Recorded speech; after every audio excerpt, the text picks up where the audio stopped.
Hello नमस्कार दोस्तों, Harshali academy channel में एक बार फिर आपका हार्दिक स्वागत है। हमारा आज का जो वीडियो है, हम इसमें प्रीवियस ईयर क्वेश्चंस के बारे में डिस्कस करेंगे। हम जानते हैं कि जो लेटेस्ट एसएससी की तरफ से नोटिफिकेशन आया है, उसमें सभी एग्ज़ाम्स की रिवाइज डेट दे दी गई है। जो सबसे पहले एग्ज़ाम अब शुरू होगी लोकसभा चुनाव की आचार संहिता ख़त्म होने के बाद, वो होगी जेई की एग्ज़ाम, जो जून में होगी। फिर उसके बाद सिलेक्शन पोस्ट की एग्ज़ाम है, फिर दिल्ली पुलिस सब इंस्पेक्टर और आर्म्ड फोर्सेस की एग्ज़ाम है, और जुलाई में सीएचएसएल की एग्ज़ाम शेड्यूल की गई है।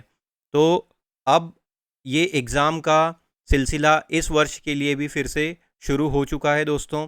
और हमारे पास जो पहली एग्ज़ाम है वो अब हमसे लगभग मुश्किल से 2 महीने दूर भी नहीं है। और उसके बाद जो ये क्रम चलेगा वो चलता ही रहेगा, और अंत में फिर एसएससी सीजीएल की एग्ज़ाम भी इस वर्ष के अंत तक या फिर जुलाई के पहले 2025 के फर्स्ट मंथ में, जनवरी में होने की उम्मीद है।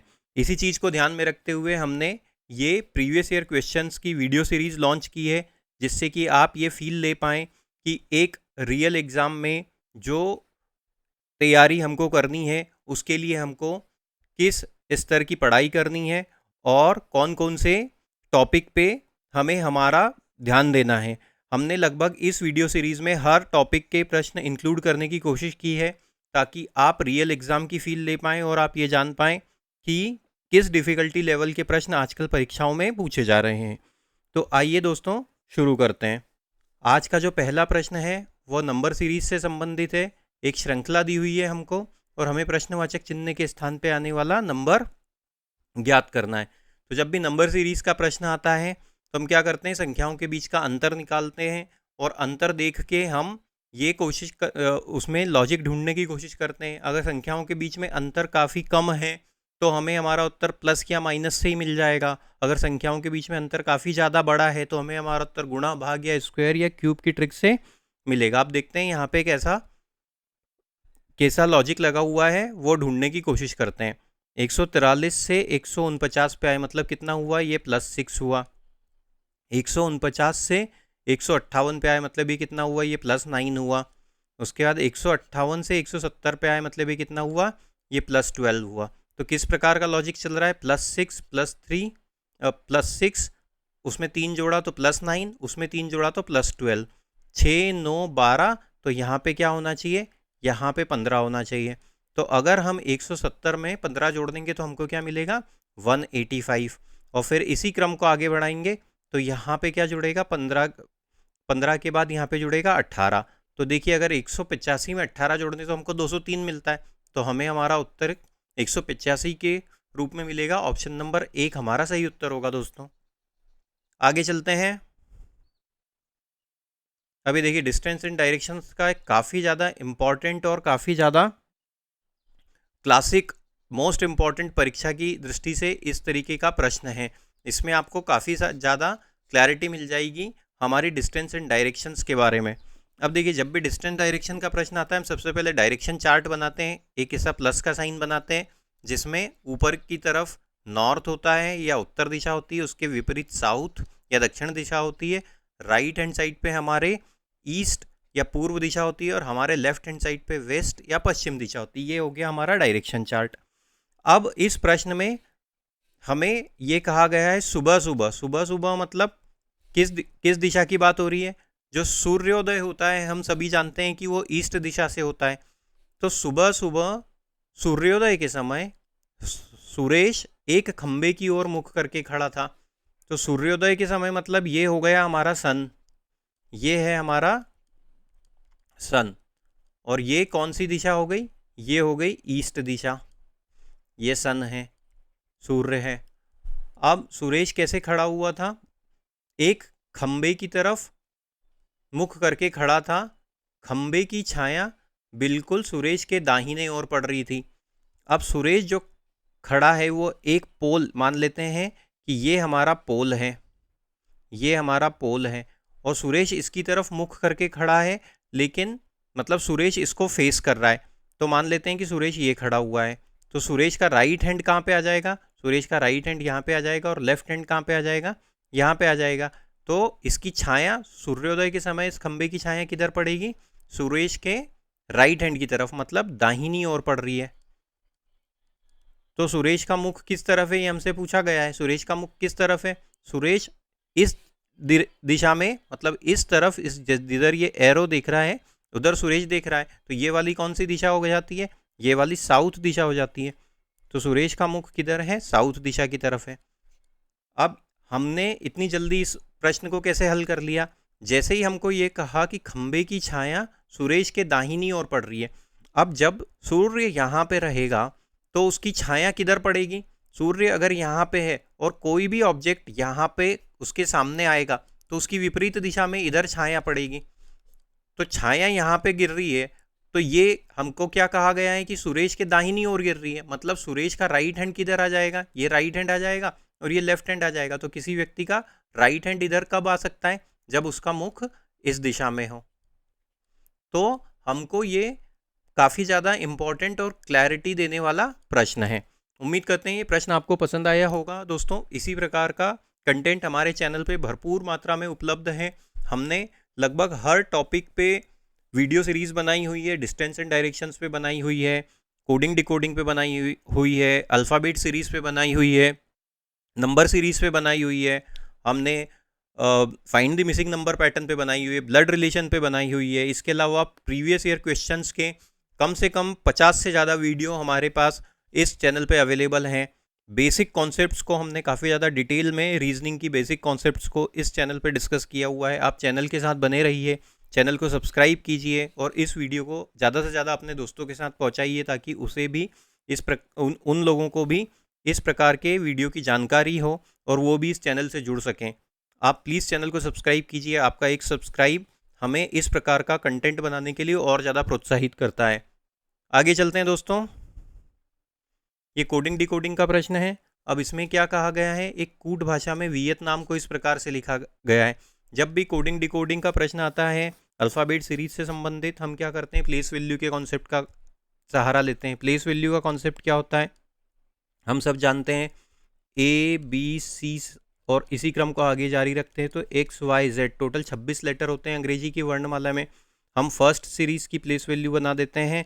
A को हम बोल देते हैं 1, B को बोल देते हैं 2, C को बोल देते हैं 3, यही क्रम आगे रखते हैं। X हो जाता है 24वें स्थान पे, Y हो जाता है 25वें स्थान पे और Z हो जाता है 26वें स्थान पे। तो A की फर्स्ट सीरीज़ की प्लेस वैल्यू 1 हो जाएगी, B की 2 हो जाएगी और इसी प्रकार C और ये क्रम आगे जारी रहेगा।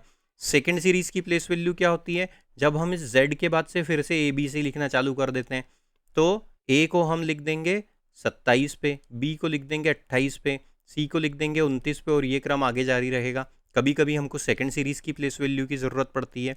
इसके अलावा हमको एक चीज़ की और ज़रूरत पड़ती है, वो है अपोजिट पेयर वाला कॉन्सेप्ट। अपोजिट पेयर क्या होते हैं? जब दो लेटर दिए हुए हों और उनकी प्लेस वैल्यू के बाद जो योग है, जो सम है, अगर वो 27 हो।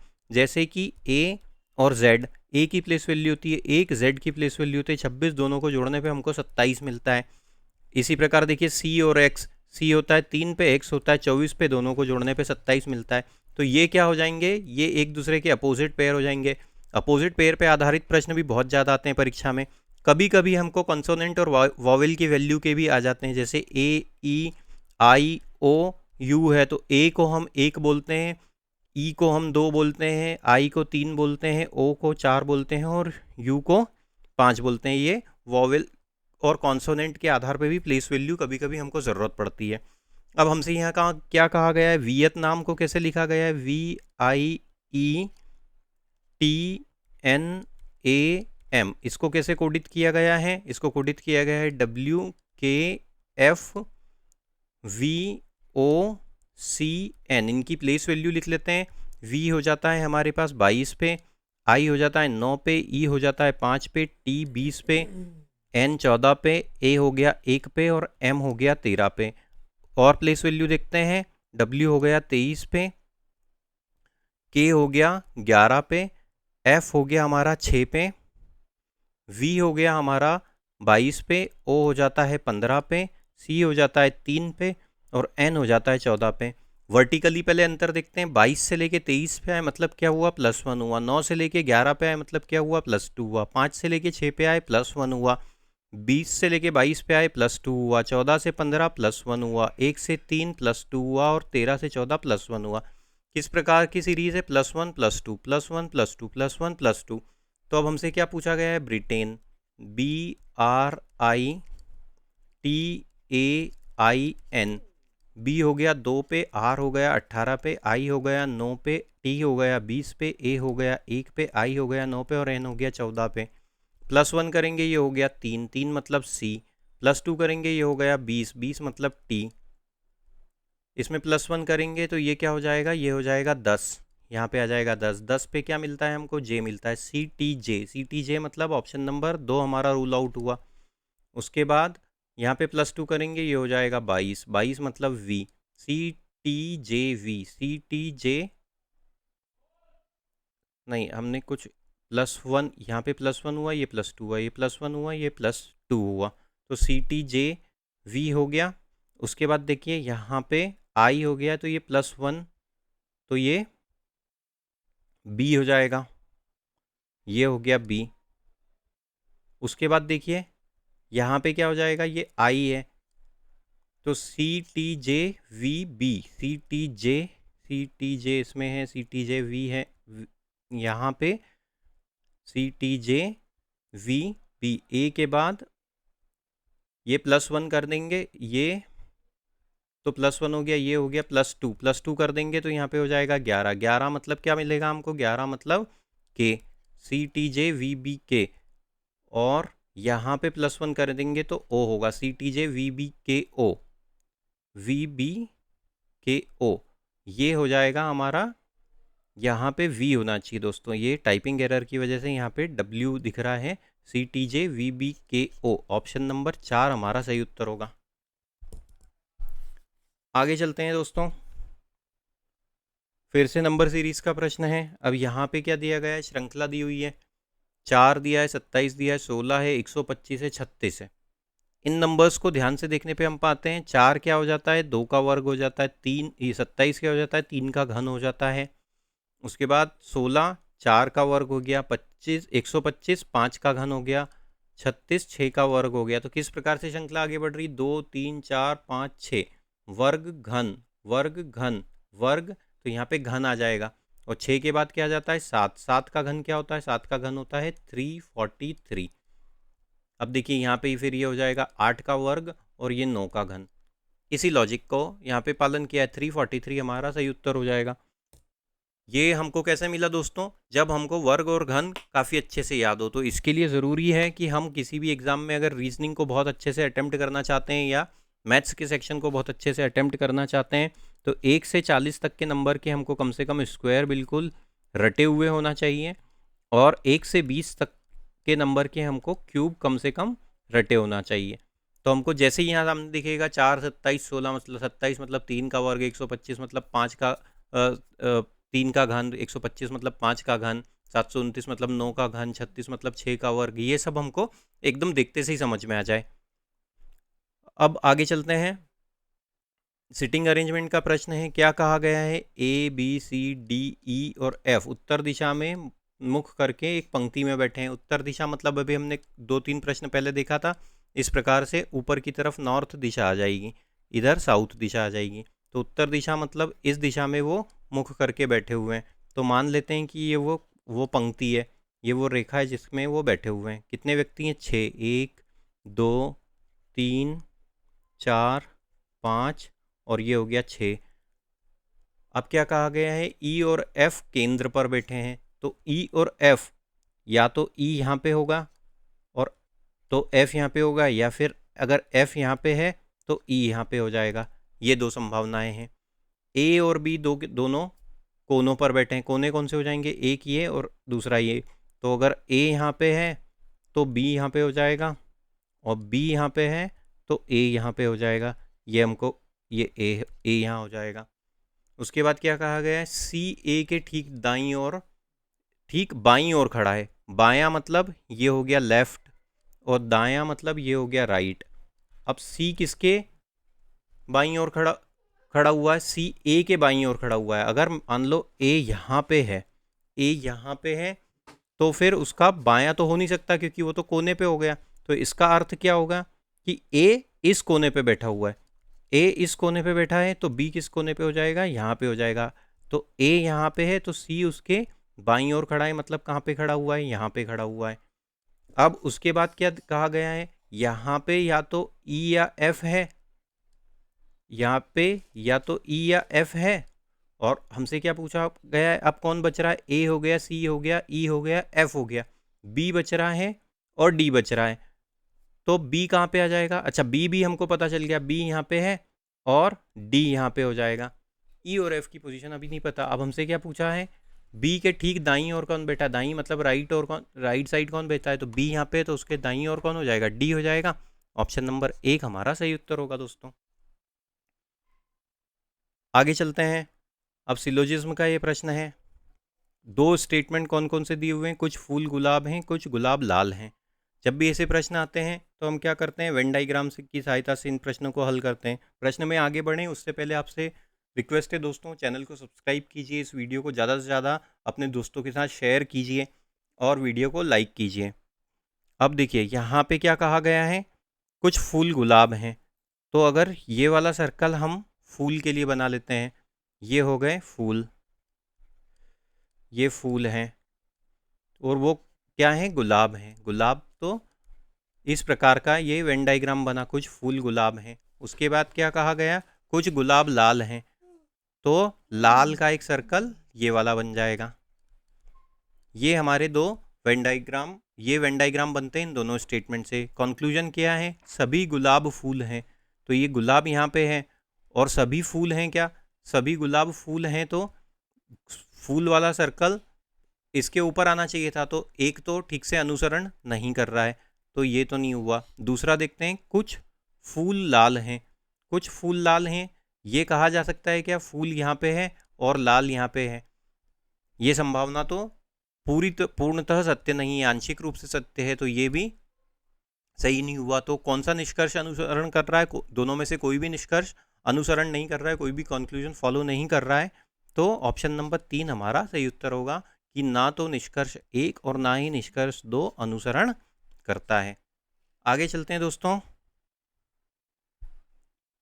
इनकंसिस्ट, इसमें से हमको ऑड वन चुनना है, असंगत को चुनना है। 4 ऑप्शन दिए हुए हैं, कौन कौन से 4 ऑप्शन है, पेन, इरेजर, बुक और पेंसिल। अब इनको पढ़ने पे हमको समझ में आ रहा है, पेन एक स्टेशनरी का आइटम है, लिखने के लिए काम करते हैं, हम इसका काम में लेते हैं। इरेजर जो हमारा इरेज करने के लिए, या आम बोलचाल की भाषा में इसको रबर बोलते हैं हम, ये भी स्टेशनरी का आइटम है।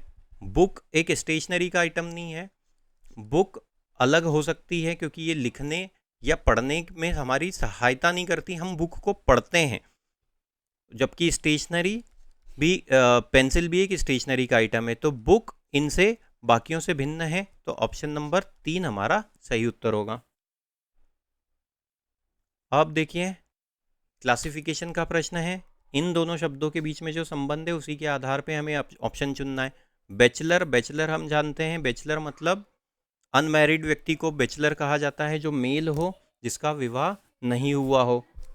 और स्पिंस्टर, स्पिंस्टर मतलब ऐसी महिला या ऐसी फीमेल जिसकी शादी नहीं हुई हो, जिसका विवाह नहीं हुआ हो। तो बैचलर शब्द जो है मेल के लिए इस्तेमाल किया जाता है, और स्पिंस्टर जो है वो फीमेल के लिए इस्तेमाल किया जाता है। तो अब देखते हैं मेल या फीमेल इस प्रकार का कॉम्बिनेशन ऑप्शन में कहाँ मिलता है। देखते हैं, हॉर्स, हॉर्स मतलब घोड़ा, और मेयर, मेयर मतलब घोड़ी। तो ये हो गया मेल ऑप्शन नंबर 1 में, और फीमेल मेयर हो जाएगा, तो ऑप्शन नंबर 1 हमारा सही उत्तर होगा। क्योंकि अब बाकी में देखिए, बॉय मतलब लड़का, मैन मतलब आदमी, ट्यूटर जो पढ़ाते हैं उसमें जेंडर का कुछ भी कनेक्शन नहीं है। टीचर भी जो पढ़ाने के लिए व्यक्ति होता है, टीचर होते हैं आपके, उसमें भी जेंडर का कोई कनेक्शन नहीं है। लेडी और वुमन लगभग एक जैसे ही हैं, तो ऑप्शन नंबर 1 हमारा सही उत्तर होगा। अब देखिए ये ब्लड रिलेशन का प्रश्न है, यदि Q R के पुत्र का भाई है, तो क्या कहा गया है हमको, R है, R का ये हो गया पुत्र, और उस पुत्र का पुत्र, मतलब इस पुत्र का ये दूसरा पुत्र, ये पुत्र हुआ, और वो कौन है, वो कौन है, क्यू है, तो ये क्यू हो जाएगा। भाई है इसलिए प्लस का साइन। तो हमसे क्या पूछा गया है, क्यू आर से किस प्रकार से संबंधित है, तो ये आर का जो ये बेटा हो गया और बेटे का बेटा ये हो गया, मतलब ये पोता हो गया, और उसका भाई भी पोता ही हो जाएगा। तो क्यू आर से पोते के रूप में संबंधित है। ऑप्शन नंबर 3 हमारा सही उत्तर होगा। आगे चलते हैं। अब ये देखिए, हमारे पास ये जो प्रश्न है, तो हमें इसमें x का मान ज्ञात करना है। सिंप्लीफिकेशन का ये प्रश्न आ गया है। क्या समीकरण दिया हुआ है, हमको दिया गया है 45 माइनस बड़े ब्रैकेट में दिया हुआ है 28 माइनस मंझले ब्रैकेट में दिया गया है 37 माइनस छोटे ब्रैकेट में दिया हुआ है 15 माइनस ये है x, छोटा ब्रैकेट बंद, मंझला ब्रैकेट बंद और बड़ा ब्रैकेट बंद। तो जब भी सिंप्लीफिकेशन में इस प्रकार के प्रश्न आते हैं, हम सबसे पहले छोटे ब्रैकेट को हल करते हैं। छोटे ब्रैकेट को हल करेंगे मतलब इस ब्रैकेट को खोलेंगे तो ये माइनस से यहाँ पे ये चिन्ह आपस में बदल जाएंगे, क्योंकि बाहर माइनस का साइन लगा हुआ है। तो ये कैसा हो जाएगा 45 माइनस 28 माइनस मंझला ब्रैकेट अब कैसा हो जाएगा 37 माइनस 15, और ये माइनस और माइनस मिलके ये हो जाएंगे प्लस x, ये मंझला ब्रैकेट बंद, ये बड़ा ब्रैकेट बंद। और आगे चलते हैं 45 माइनस बड़े ब्रैकेट में 28, ये 28 फिर है माइनस, फिर हो जाएगा 37 में से 15 अगर हम घटा देंगे तो हमको क्या मिलेगा 22 प्लस x, ये मंझला ब्रैकेट और ये बड़ा ब्रैकेट। फिर से अब मंझले ब्रैकेट को हल करेंगे 45 माइनस 28, ये हो जाएगा माइनस 22, और ये हो जाएगा प्लस और माइनस मिलके माइनस x, ये हो गया 28 में से 22 घटा देंगे तो अब 6 बचेगा। 45 माइनस ब्रैकेट में ये हो गया 6 माइनस x। अच्छा, इसके सामने हमको 58 दिया हुआ है, यहाँ पे सभी जगह 58 है, ये हम लिखना भूल गए थे। ये हो गया 58, ये भी हो गया 58। और हल कर लेते हैं, ये हो जाएगा 45, ये माइनस, ये ब्रैकेट खोल देते हैं -6, ये हो जाएगा प्लस x बराबर 58। 45 में से 6 घटाने पे हमको क्या मिलेगा, 45 में से अगर हम 6 घटा देंगे तो हमको मिलेगा 39, और 39 प्लस x बराबर 58। तो x का मान क्या हो जाएगा, x बराबर हो जाएगा 58 माइनस 39, तो ये कितना हो जाएगा x बराबर 19 हो जाएगा दोस्तों। ऑप्शन नंबर 3 हमारा सही उत्तर होगा। आशा करते हैं दोस्तों ये वीडियो आपको पसंद आया होगा। इसी प्रकार का कंटेंट पाने के लिए हमारे चैनल के साथ बने रहिए। चैनल को सब्सक्राइब कीजिए, इस वीडियो को अधिक से अधिक मात्रा में लाइक कीजिए, शेयर कीजिए। Thank you.